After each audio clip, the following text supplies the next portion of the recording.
जितने भी यूट्यूब को या सोशल मीडिया को एक करियर की तरह परस्यू करना चाहते हैं तो उन्हें मैं केवल इतना कहूँगा, एक बार जाओ मेरे यूट्यूब पेज के ऊपर, ओल्डेस्ट वीडियो के ऊपर जाओ और उस पर चेक करना कि ओल्डेस्ट वीडियो कब की डली है। फिर उसे स्क्रॉल करते रहो, कंसिस्टेंसी भी तुम्हें पता पड़ जाएगी। कंसिस्टेंसी भी अब लोगों ने बना दी कि दो टाइप की होती है, एक तो आप रेगुलर वीडियो अपलोड कर रहे हो और जो आपका जॉनर है, जो आपकी नीश है, उसके अकॉर्डिंग आप वीडियो डाल रहे हो। तो मेरे चैनल पे जाओ, वो चीज़ भी तुम्हें दिख जाएगी, कंसिस्टेंसी भी दिखेगी, टाइम भी दिखेगी कि अप्रॉक्स 2-2.5 साल हो चुके हैं। और कंटेंट की क्वालिटी किस लेवल की है, यूनिकनेस कंटेंट में क्या है वो भी तुम्हें दिख जाएगी, क्वालिटी कंटेंट में क्या आ रही है वो भी दिख जाएगी। पहले मैंने एडिटिंग भी बहुत करी है तो वो एडिटिंग भी तुम्हें दिख जाएगी। तुम फिर उस कंटेंट में कमी निकाल के मुझे बताओ कि अभी तक वो एक भी वीडियो ऐसी क्यों नहीं हुई जो नॉर्मल भी चली हो। अब तुम उसमें बोल दोगे कि एल्गोरिथम का गेम है, ये वो सारी चीज़ें मैं ट्राई करके देख चुका हूँ, यूट्यूब टीम से भी मैं बात करके देख चुका हूँ। मुझे केवल तुम्हें एक रियलिटी बतानी है। जितने भी अभी लगभग कुछ बच्चे हैं, टीनेजर हैं और मेरी एज के 20 के आसपास के जो लोग हैं, जो लोग यूट्यूब पर, सोशल मीडिया पर अपना एक करियर बनाना चाहते हैं कि पूरी अपनी लाइफ उसी पर डिपेंड करना चाहते हैं, उसके लिए इन्वेस्टमेंट भी अच्छा खासा कर देते हैं, उन लोगों से मेरी गुजारिश है, वो सब करने से पहले जरा एक बार मेरे चैनल को जाके अच्छे से देख लो। जितने स्टेप तुम्हें बताए जाते हैं सोशल मीडिया पर कि तुम्हारी ज़्यादा रीच हो सकती है या फिर ज़्यादा लोग तुमसे जुड़ सकते हैं, कंटेंट क्वालिटी, उसमें कंसिस्टेंसी, सारी चीज़ें देखो जाके तुम। प्रोफेशनलिटी तो वो भी देख लो। उसके बाद भी नहीं हुआ तो मेरे लिए ये गेम पैशन का बहुत ज़्यादा है। अगर रुपए के लिए होता ना तो 2-2.5 साल तक कोई ना तो उसमें अपना रुपए लगाता है, ना एफर्ट लगाता है, कुछ भी नहीं करता है। लेकिन वो चीज़ मेरे लिए पता है प्रोफेशन का कैसे है। ये देख रहे हो, इतने पेजेस आज के मेरे पढ़े हैं और इन्हें बनाने में बहुत टाइम लगता है। ये सारी पीडीएफ्स आगे पीछे भी अगर मेरा रूम कभी देखा हो या मेरी वीडियोस में देखा हो तो किताबें हर जगह ही दिख जाती हैं, क्योंकि ये कुछ सालों का, लगभग 8th क्लास के बाद मैंने पढ़ना स्टार्ट करा था अलग से। स्कूल की तो पढ़ाई छोड़ी दो, सबसे पहले मैंने भगवत गीता पढ़ी थी, यथार्थ गीता। उसके बाद मैं इंडियन फिलोसफी की तरफ ज़्यादा रहा, इंडियन स्टोरीज़ की तरफ ज़्यादा रहा। उसके बाद मैंने यूपीएससी की स्टार्टिंग करी तो वो रिलेटेड कंटेंट बहुत सारा पढ़ा और अच्छा कंटेंट अपना बनाया। वही सारी चीज़ें मैं वीडियोस में बनाता हूँ। तो मेरे लिए ये कोई एक एक्स्ट्रा एफर्ट नहीं होता। जो चीज़ें मुझे सीखने को मिली वो ये है कि डेटा एनालाइज करना, एडिटिंग करना, थंबनेल डिज़ाइन करना। तो ये जो टेक्निकल चीज़ें हैं ये सारी मुझे सीखने को मिली यूट्यूब के ज़रिए। लेकिन उसके बावजूद अभी तक भी जरा देखो कि मेरे कितने लोग मेरे साथ जुड़े, जिन्हें कि हम सब्सक्राइबर बोलते हैं, कि कितने व्यूज़ आए। और जिन टॉपिक्स पर कुछ हज़ारों में भी व्यूज़ हैं तो देखो उनमें कोई डेप्थ थी, मुझे नहीं लगता। विवेक बिंद्रा वाली वीडियो है वो थोड़ी कंट्रोवर्शियल थी, उस पर व्यूज़ आ गए। उससे मैंने क्या वैल्यू तुम्हें प्रोवाइड कर दी मुझे खुद समझ में नहीं आया। लेकिन जिन वीडियोस के ज़रिए जो एक ऐसी नॉलेज है जो कि सच में 99% लोगों के पास है ही नहीं। यूट्यूब पे भी जो वीडियो बनाते हैं ना, वो 2-3 आर्टिकल पढ़ के आ जाते हैं और उनकी वीडियोस वायरल हो जाते हैं। लेकिन यहाँ पे जो मैंने तुम्हें एक नॉलेज, इन डेप्थ नॉलेज दी है, वो तुम्हें यूट्यूब पे बहुत कम लोगों, जो टॉप 1% क्रिएटर है ना, वही तुम्हें देते हुए दिखेंगे। लेकिन उसके भी बावजूद जरा मेरे व्यूज़ चेक करो जाके। और अभी तो व्यूज़ की हालत बहुत ख़राब चल रही है। और ये भी नहीं है कि ये मैं केवल सोशल मीडिया पर वायरल होने के लिए कर रहा हूँ। अभी रिसेंटली देखो जाके इन सब के चक्करों में तो मुझे 4 घंटे थाने में खड़ा रहना पड़ा है। ये चीज़ अंदर से आती है तो मैं 2.5 साल तक कर पाया।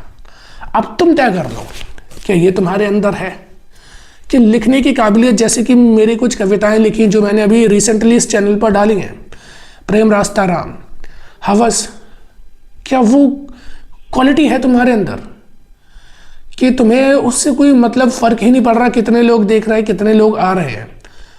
तुम केवल वो बता रहे हो, तुम बताना चाहते हो।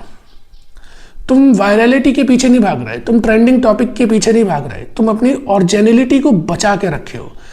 जो तुम्हारे अंदर एक बोलते हैं ना कि एक जिसका ऑथेंटिक टेस्ट होता है, जो तुम्हारे अंदर की ऑथेंटिसिटी है, तुम उसे बचा के रखे हो, तुम उसी को आगे बढ़ा रहे हो, अपनी लेगेसी बना रहे हो। अगर ये दम है तो कर लो। और करियर वाइज मैं तुम्हें बताऊं तो स्टार्टिंग में अगर तुम्हारे पास कुछ भी नहीं है और तुम्हें रुपया कमाना है तो सोशल मीडिया को एक जरिया मत बनाना।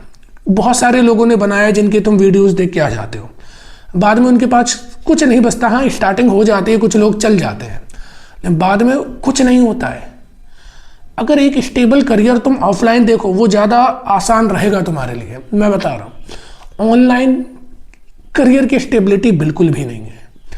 रुपए के पीछे जो तुम फेम देख रहे हो वो टॉप 1% लोगों का है, और वो लोग उस टाइम पर चल गए थे। वो कोरोना का टाइम था, उससे पहले के ये लोग फर्स्ट जनरेशन यूट्यूबर्स हैं, वो चल गए थे।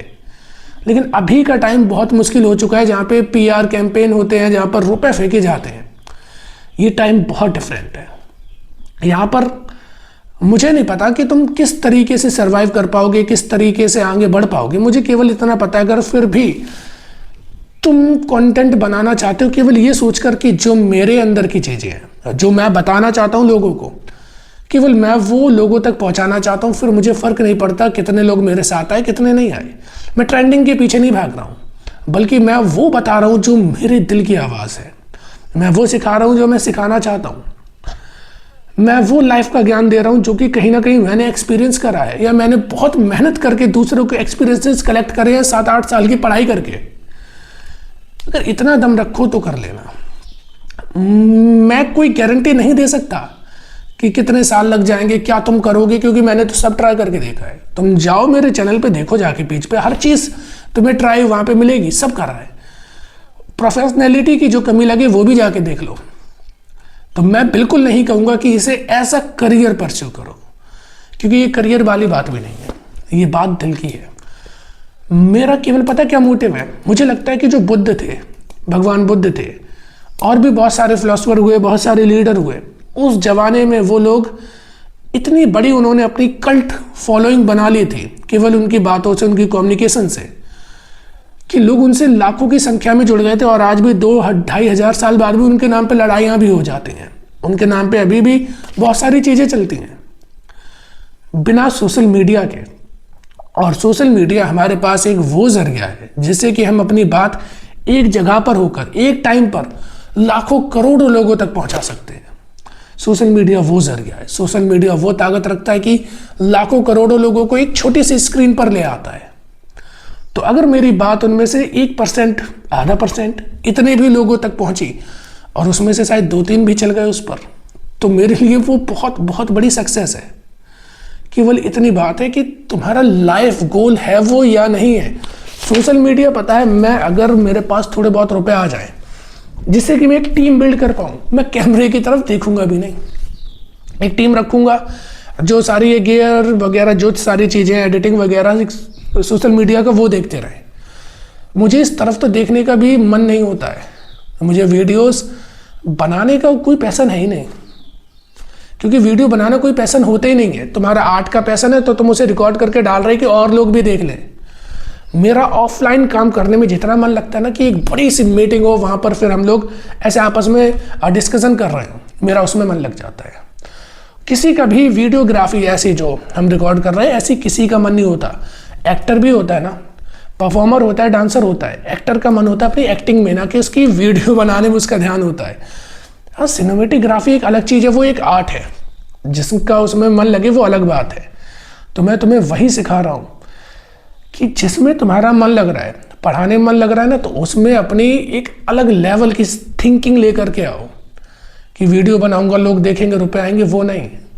वीडियो बनाऊंगा, अगर कल चलकर किसी ने देखी तो उसे एक ऐसी चीज़ मिले, वैल्यू, जो कि उसे कहीं से भी नहीं मिली है, जो कि मेरे एक्सपीरियंस से उसे मिले। और मेरे पास एक्सपीरियंस कहाँ से आया? जो ये हजारों सालों का ज्ञान किताबों से अर्जित करा है, उससे आया है, अपने अनुभवों से आया है, अपने आप से सीख कर आया है। किसी की बातें सुनकर, किसी के स्क्रीनशॉट देखकर यूट्यूब पर मत आना, बिल्कुल मत आना। कोई दूसरा करियर रखो अपना, वो करो। और अगर मन तुम्हारा हो कि मुझे अब वो चीज़ जो मैं ऑफलाइन या घर में या बिना रुपए दिए, मैं बिना फेम के कर रहा हूँ, चाहे वो मजबूरी में कर रहे हो तुम या जैसे भी कर रहे हो, जो ऑफलाइन कर रहे हो, अगर मैं उस चीज़ को लाखों लोगों को दिखाना चाहता हूँ तो सोशल मीडिया पर आओ। ये होता है सही तरीका, जो कि तुम्हें कोई नहीं बताएगा। और तुम जब मुझे एनालाइज करोगे, मेरे पूरे चैनल को एनालाइज करोगे, तो ये सीख जाओगे। मैं नहीं चाहता कि तुम अपना वक्त बर्बाद करो, एक्सपेरिमेंट करो 1.5, 2 साल, 3 साल लगाकर, फिर तुम रो बैठ कर। जब हमें एक्सपीरियंस किसी और से मिलता है ना, तो हम उसका अनुभव लेके उसे अप्लाई कर देते हैं, जिससे कि हमारा टाइम बच जाता है। 2,500 साल पहले जितने भी लोग थे, उनका जो भी जैसा भी एक्सपीरियंस रहा वो मैंने लिया, तो उससे उतने सालों का ज्ञान मुझे मिल गया। अब मैं उसे आगे अप्लाई करके आगे और नई चीज़ लाऊंगा, मेरे बाद और ज़्यादा कोई इंटेलिजेंट और बहुत सारे लोग आएंगे। ये तरीका होता है। तो ये तुम भी अपनी ज़िंदगी में अप्लाई करो, अपना टाइम बचाओ।